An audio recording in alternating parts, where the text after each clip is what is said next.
धम्मं शरणं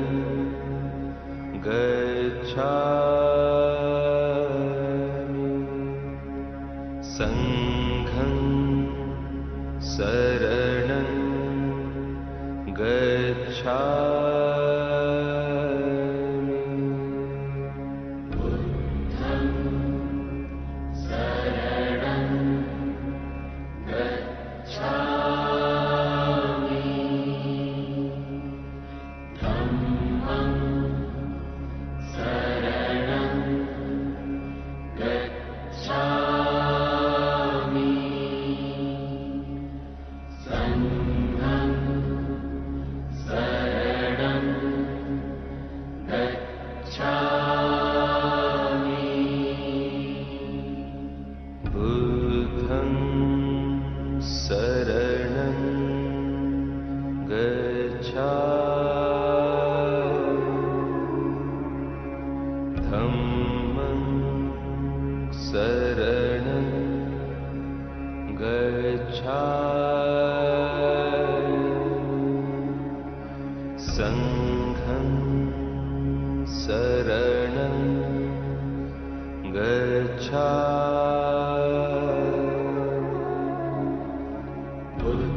बुद्धं शरणं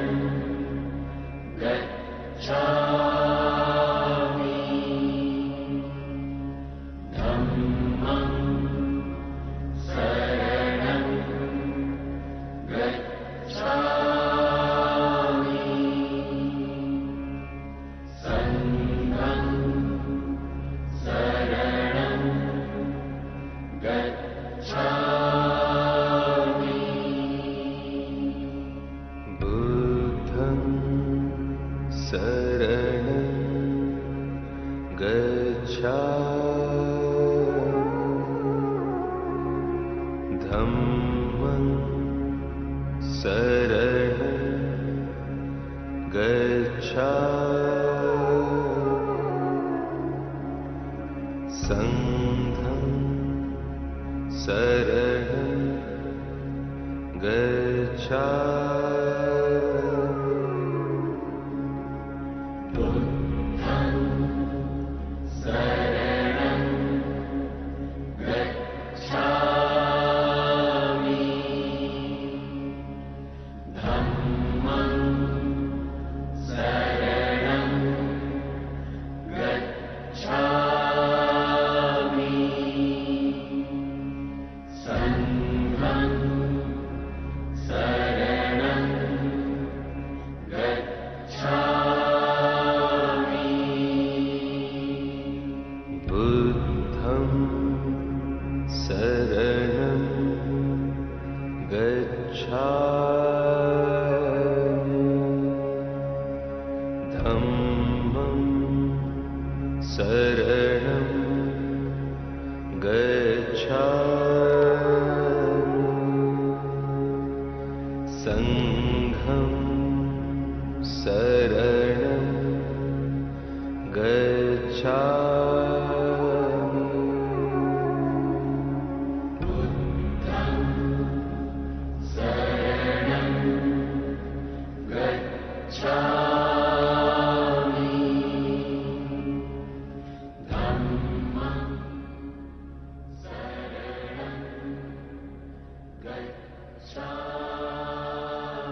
धम्मं शरणं गच्छामि संघं शरणं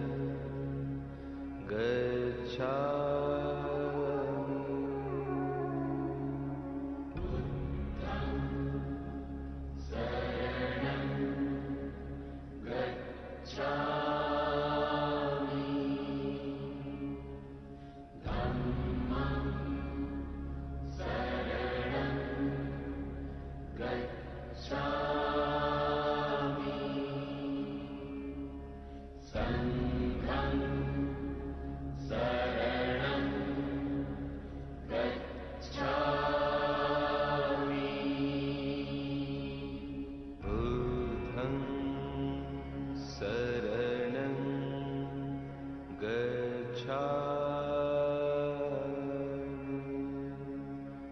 धम्मं शरणं गच्छामि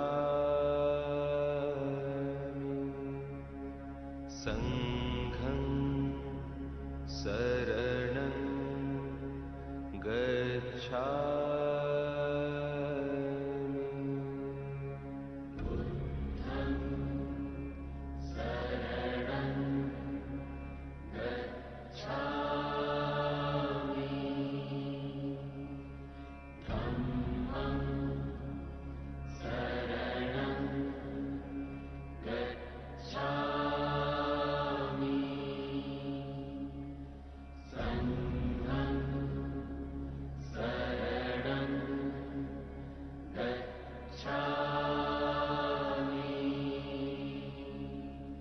बुद्धं शरणं गच्छामि धम्मं शरणं गच्छामि संघं शरणं गच्छामि बुद्धं शरणं गच्छामि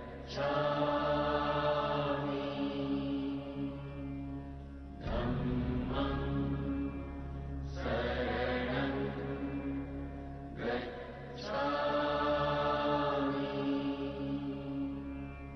संघं शरणं गच्छामि बुद्धं शरणं गच्छामि మనవాడి మనవడు ఇప్పుడు మన ముందు మాట్లాడతాడు. I request Prakash Ambedkar ji for his valuable address.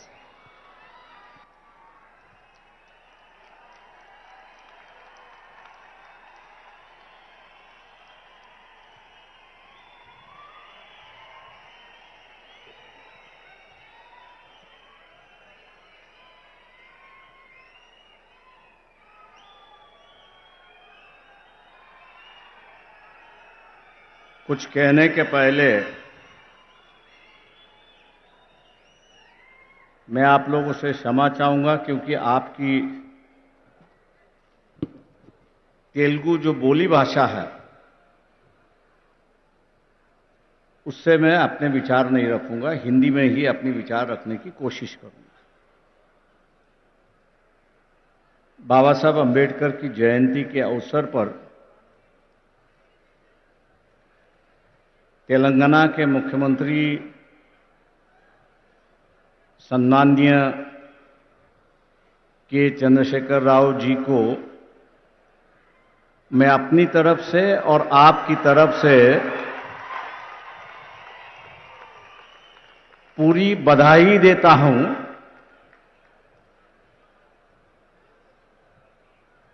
कि उन्होंने आज 14 अप्रैल है, बाबा साहब का जन्मदिन है, 125 फीट की मूर्ति का अनावरण भी आज हो गया है। लेकिन साथ साथ इस देश के अंदर जो दबा हुआ, कुचला हुआ समाज जो है, उसमें एक नई चेतना, एक नई जान दोबारा उन्होंने शुरुआत की। एक चिंगारी जो है, एक नई चिंगारी उन्होंने शुरुआत की। मैं मानता हूं कि हम लोग जो है बाबा साहब की जयंती मनाते हैं,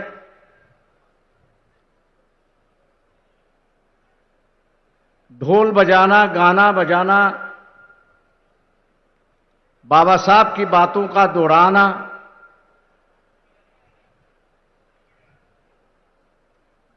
लेकिन यहां आने के बाद मुझे दिखाई देता है कि बाबा साहब की जो जयंती है वो अलग ढंग से मनाई जा रही है।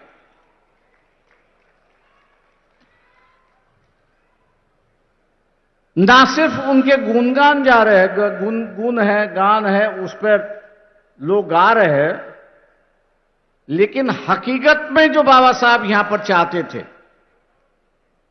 इस देश में जो हमेशा बाबा साहब चाहते थे, उस पर शुरुआत हुई। बाबा साहब ने जरूर हमसे कहा कि शिक्षित बनो,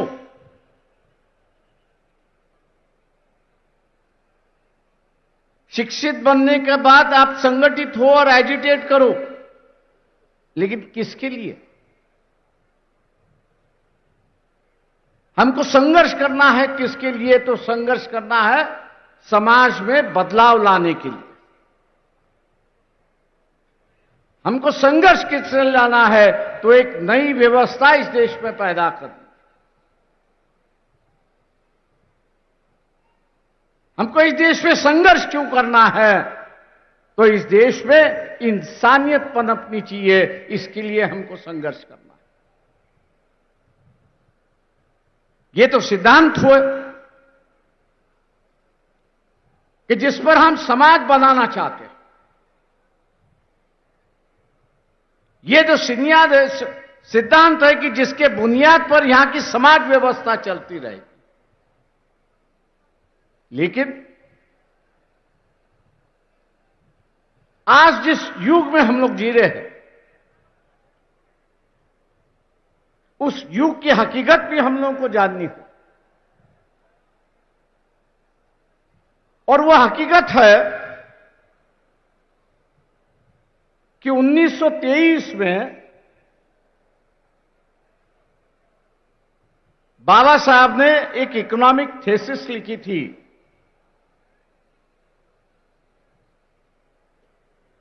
बाबा साहब ने एक इकोनॉमिक थीसिस लिखी थी कि जिसका नाम था प्रॉब्लम ऑफ रूपी, रुपए की समस्या।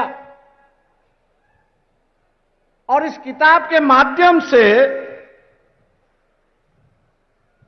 बाबा साहब ने यह बताने की कोशिश की कि उस वक्त का जो राज था, अंग्रेजों का जो राज था, इंग्लैंड का जो राज था, वो रुपए के साथ में कैसे खेलते थे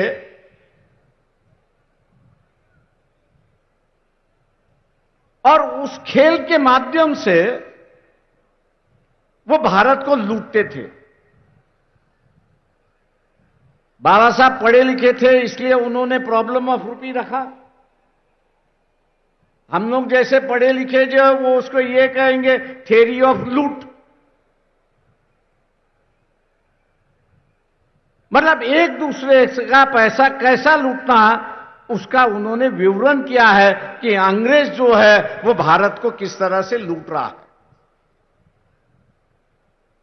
मैं मान के चलता हूं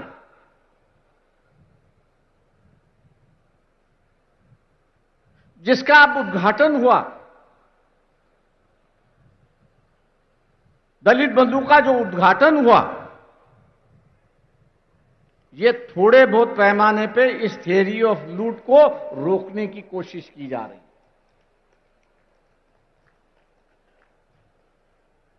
क्योंकि यहां जो प्रोडक्शन करने वाला है और बेचने वाला जो है, वो यहां का दबा कुचला हुआ समाज नहीं है, दलित नहीं है, आदिवासी नहीं है, वो तो सिर्फ खरीदने वाला समाज है। आज उसमें भी एक व्यापार की भावना, कमर्शियलाइजेशन है, उसकी कोशिश की जा रही है। मैं उसकी सराहना करता हूं और मुख्यमंत्री चंद्रशेखर राव जी का धन्यवाद देता हूं कि उन्होंने इस देश को आर्थिक दुर्बलता से कैसे लड़ना चाहिए, आर्थिक दुर्बलता से कैसे लड़ना चाहिए, और साथ साथ ये जो पॉवर्टी एलिवेशन का जो सरकार का कार्यक्रम है, उसको एक नई दिशा देने की कोशिश की। इसलिए बाबा साहब की जयंती पर बाबा साहब के आर्थिक विचारों को आगे ले जाने के लिए मैं उनको दोबारा धन्यवाद देता हूं और अपनी बात आगे बढ़ाता हूं। दोस्तों, देश को आजाद हुए 70 साल हुए, लेकिन पूरी तरह से बाबा साहब आज भी लोगों के सामने आए नहीं। हम लोग यही समझते हैं कि बाबा साहब का जो कार्य रहा है, समाज कार्य रहा है, ये दलितों के लिए, आदिवासियों के लिए, आरक्षण के लिए ही रहा है, ऐसी परिस्थिति है। ये बात जरूर है कि उनका फोकस जो था, बाबा साहब का पूरा फोकस जो था, वो पूरा फोकस एलिवेशन जो है, दलितों का एलिवेशन करना, आदिवासियों का एलिवेशन करना, और यहां हम लोगों को एक ही माइनॉरिटी दिखाई देती है, वो रिलीजियस माइनॉरिटी दिखाई देती है। इस देश में सिर्फ रिलीजियस माइनॉरिटी नहीं है, इस देश में कम्युनिटी माइनॉरिटी भी है। लोहार है, कुम्हार है, सोनार है, ऐसे कई समाज में गिन सकता हूं कि जिनके गांव में सब 2 या 4 या 5 या 10 घर होंगे, उससे ज्यादा नहीं हो। और बाबा साहब ने कहा कि जैसे एक रिलीजियस माइनॉरिटी है, उसी तरह से यहां एक कम्युनिटी माइनॉरिटी भी है, और इस कम्युनिटी की हिफाजत करना है, इस कम्युनिटी माइनॉरिटी की हिफाजत करना है।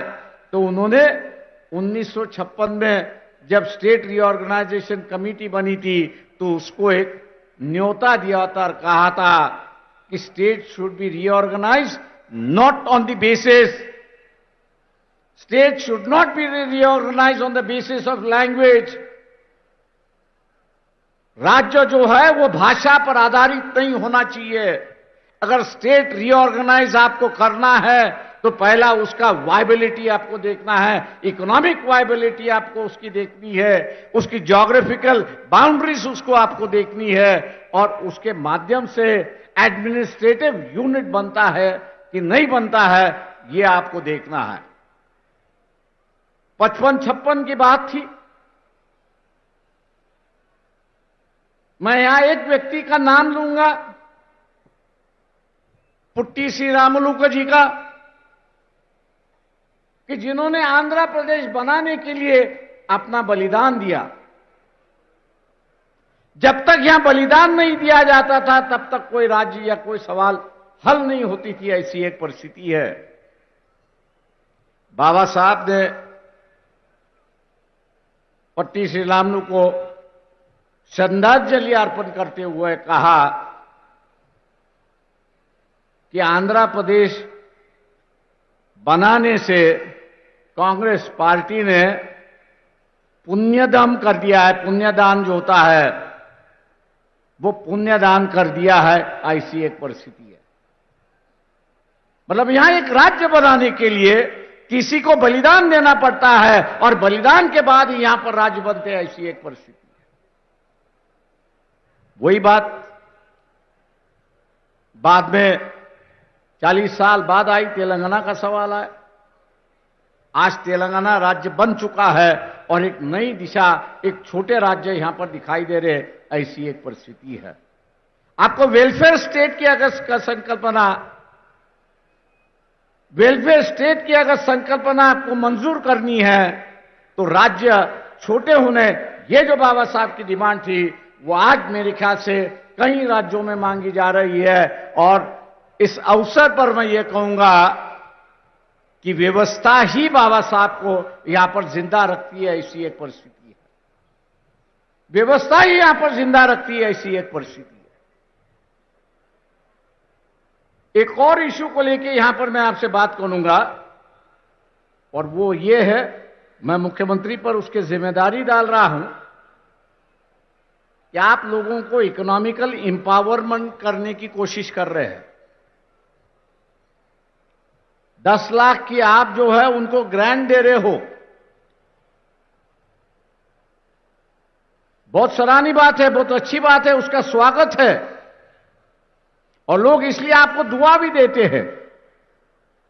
लेकिन 1 साल के बाद ये 10 लाख रुपए की कीमत आज जो है वो वैसी बरकरार रहनी चाहिए। ये जो 10 लाख रुपए की कीमत जो है वो वैसी की वैसी बरकरार रहनी चाहिए। ये सबसे बड़ा बाबा साहब का इशू था और उन्होंने ये कहा था कि जब तक हम लोग रुपए की कीमत, वैल्यू ऑफ रुपी, इसको हम लोग जब तक स्टेबलाइज नहीं कर पाएंगे, इसको जब तक हम लोग स्टेबलाइज नहीं कर पाएंगे, तब तक हम लोग कितना भी पॉवर्टी एलिवेशन का कार्यक्रम अगर करते रहे तो वैल्यू की कीमत जैसे नीचे बढ़ जाएगी वैसे उसकी गरीबी भी नीचे चलती जाएगी। और इसलिए आज के मुताबिक बाबा साहब की जयंती पर हम लोग ने इस बात को गौर करना चाहिए कि जब तक प्राइस स्टेबिलिटी होता नहीं है, आज मैं दुकान में जाऊं तो ग्लूकोज का बिस्किट मुझे 5 रुपए में मिलता है, 1 साल के बाद जाऊं तो वही मुझे 7 रुपए में मिलता है, 2 रुपया बढ़ गया है। ये जो 2 रुपया बढ़ता है वो गरीबों को काफी बड़ी चोट पहुंचाता है, ऐसी एक परिस्थिति है। और इसलिए रुपए की जो वैल्यू है उसको स्टेबलाइज करना जरूरी है, ऐसा मैं मान के चलता हूं। और मुख्यमंत्री होने के नाते एक मुख्यमंत्री अगर इसकी शुरुआत करे तो हो सके कि देश के मुख्यमंत्री भी आपके पीछे चलने की कोशिश वहां पर करेंगे और ये जिम्मेदारी आप इस जयंती के अवसर पर लेंगे, ऐसी मैं अपेक्षा आपसे करता हूं। 2 आखिरी बात है, मुझे पता नहीं इस हैदराबाद का और बाबा साहब का क्या संबंध था, वो मुझे जानकारी नहीं है। लेकिन कॉन्स्टिट्यूएंट असेंबली के डिबेट्स में जब पढ़ रहा था और भारत के सिक्योरिटी का सवाल जब आया तब उन्होंने कहा कि भारत को एक और कैपिटल होने की जरूरत है, एक और कैपिटल होने की जरूरत है। और जब उनसे पूछा गया कि दूसरा कैपिटल कहां होना चाहिए तब उन्होंने हैदराबाद सिटी का नाम लेके कहा कि सेकंड कैपिटल जो है वह हैदराबाद में होना चाहिए, क्योंकि पाकिस्तान के बॉर्डर से दिल्ली जो है वो 300 किलोमीटर, चाइना की बॉर्डर से दिल्ली हम लोग देखा जाए तो 500 किलोमीटर बॉर्डर है। और इसलिए उन्होंने कहा कि जब तक हम लोग दूसरा कैपिटल बनाते नहीं तब तक जो है हम लोग सुखरूप है, वी आर सिक्योर्ड, ये नहीं हो सकता। और इसलिए उन्होंने जो है वो हैदराबाद को सेकंड कैपिटल होने की मांग की थी, उस वक्त पूरी नहीं हुई। शायद मेरे ख्याल से तेलंगाना दोबारा इसको मांग करेगा तो सेकंड कैपिटल ऑफ इंडिया जो है वो हैदराबाद यहां पर बन सकता है, ऐसी एक परिस्थिति है। मैं एक आखिरी सवाल यहां पे कहूंगा क्योंकि वो आज सबसे बड़ा इशू बन चुका है कि जिस पर राजनीतिक रोटियां सेकी जा रही है और वो ये है कि इस देश को धार्मिकता में हम लोग परिवर्तन करना चाहते हैं। इस देश को जो है हम लोग धार्मिकता में परिवर्तन करना चाहते। 1938 में ही बाबा साहब ने किताब लिखी थी जिसका नाम था थॉट्स ऑन पाकिस्तान, जिसका नाम था थॉट्स ऑन पाकिस्तान। आज दोबारा पढ़ लीजिए। उस वक्त की जो राजनीति चल रही थी वो यही थी कि हिंदुओं की जो शेंडी होती है, चोट होती है, वो मुसलमानों के हाथ में थी और मुसलमानों की दाढ़ी जो थी वो हिंदू के हाथ में थी। उन्होंने कहा ये राजनीति नहीं चल सकती, उन्होंने कहा ये राजनीति नहीं चल सकती, दोनों अलग अलग है। और इसलिए उस वक्त उन्होंने बंटवारे की बात कही और कहा कि जो मुस्लिम इलाका है उसको एक नया नेशनहुड होना चाहिए और यहां जो हिंदू है उनके लिए एक अलग देश होना चाहिए और भारत उसका वो देश होना चाहिए। ये 1938 में ही बाबा साहब ने उसको शुरुआत की। बंटवारा भी उसी तरह से हुआ, बंटवारा उसी तरह से हुआ। मेजॉरिटी लिविंग मुस्लिम जो है वो पाकिस्तान बन चुके, हिंदू मेजॉरिटी जो था वो भारत यहां पर बन गया। ये जो राजनीतिक रोटियां सेकने की जो राजनीति चली है उससे मेरे ख्याल से हम लोग को बचना होगा, उससे हम लोग को बचना होगा कि जब यह बंटवारे के साथ साथ इस देश में रहने वाले हिंदू उनके लिए एक राष्ट्र बन चुका है तो नया राष्ट्र की कहां की चर्चा आप शुरुआत करते हैं। ये तो गुमराह की बात है, धर्म की राजनीति की बात। और जो बाबा साहब ने चेतावनी दी थी कि जिस दिन इस देश में धर्म और जात की राजनीति शुरुआत होगी, जिस दिन धर्म और जात की राजनीति शुरुआत होगी, उसका पहला कैजुअलिटी यह होगा कि you will have no national leader. उसकी कैजुअलिटी यह होगी कि आपके पास कोई नेशनल लीडर नहीं होगा। आज मैं मान के चलता हूं कि इस देश में कोई नेशनल लीडर नहीं। मुझे लोग पूछते हैं कि यहां आखिरी नेशनल लीडर कौन है। मैं एक ही कहता हूं कि जो अपने पार्टी के खिलाफ जाने की हिम्मत रखता था, अटल बिहारी वाजपेयी अपने पार्टी को भी सुनाता था, इसलिए मैं इनका वो आखिरी करता हूं, उसके बाद भी कोई नहीं किया। आज जो स्टेट लीडर्स है उनको मौका है नेशनल लीडर बनने का, लेकिन लोगों ने उनको साथ देना जरूरी है, तभी जाके वो नेशनल लीडर यहां पर बनेंगे। मैं आज उम्मीद करता हूं आप लोगों से कि तेलंगाना ने डेवलपमेंट के माध्यम से एक नया रास्ता देश को दिखाया है। वही रास्ता आप आगे देश में ले जाने की कोशिश करेंगे और मौका भी देंगे आपके मुख्यमंत्री चंद्रशेखर राव को। इन्हीं बातों के साथ बाबा साहब के जन्मदिन पर आप सब लोगों को बधाई देते हुए, जन्मदिन हम लोग सभी मनाते हैं, धूमधाम से हम लोग मनाते हैं, अगले साल भी मनाते रहेंगे। लेकिन अगले साल जो बाबा साहब ने चेतावनी दी थी, उस चेतावनी को याद रखते हुए हम जात और धर्म के राजनीति से अलग होंगे, यही शपथ हम लोग लेंगे। जय भीम, जय भारत।